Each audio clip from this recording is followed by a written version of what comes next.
Hi guys! Magwan ka no, lako rin kagaya nga nag-ibarit ya. Penalty? Penalty. Taon na kananang pera. Mga pinuntahan ko kanina na mga kaibigan natin, mga nakasama natin dati yun. Yung kaibigan natin, si Chris. Since birth is meron siyang polio. So makikita mo doon yung tao. May kapansanan na siya. Noon yung sitwasyon niya, makikita mo, lumalaban pa rin siya sa buhay. Araw-araw, pumapasada siya, nag-drive siya, para may mapakain siya sa pamilya niya. Ikaw, or tayo, na kumpleto yung mga physical nating katawan, paa, kamay, wala tayong mga disability. Bakit ka nangihina? Diba? Bakit ka nawawalan ng pag-asa? Kagwapo makulit ko sa kamera. Uy, ikaw pa. Kung sa personal, wala wayaw. Polio siya. May mga crafts pa siyang ginagawa. Nagmamarkot siya. Gumagawa siya ng mga kung ano-ano. Kung gaano ka talented ang ating kaibigan na si Chris. Siyang nagmarkot niyan. Laban pa rin siya. Ilan yung mga anak niya. Meron pa siyang kinuwento sa akin na 2 years na.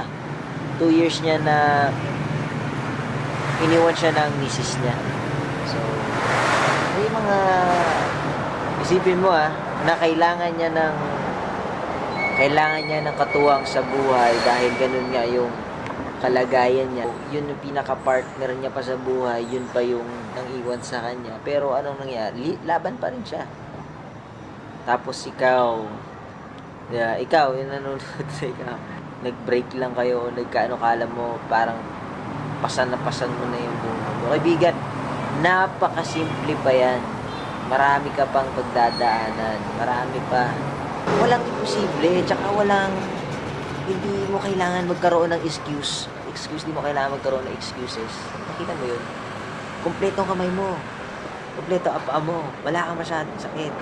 Mas dadagdagan sakit mo pag iniisip mo na may problema ka. Di ba? So, ang masasabi ko lang sa inyo, kung may problema, lumaban ka. Marami pang sitwasyon ng ibang tao na mas mahirap. Diba, makita mo?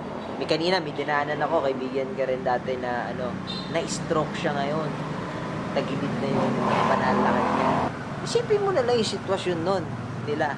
Sa sitwasyon mo na normal ka, bata ka pa, kababayan, kung manghinaan ng pag-asa, hindi lang ikaw, ako din, sa sitwasyon ko, mag-isa ako, lumalaban sa buhay, mga business, mga diskarte na, nilalabanan natin yan. Pero, isang data kasi dapat tayo lagi, mag-pray ka lang lagi, be positive everyday, work hard lang kung basta diretso ka sa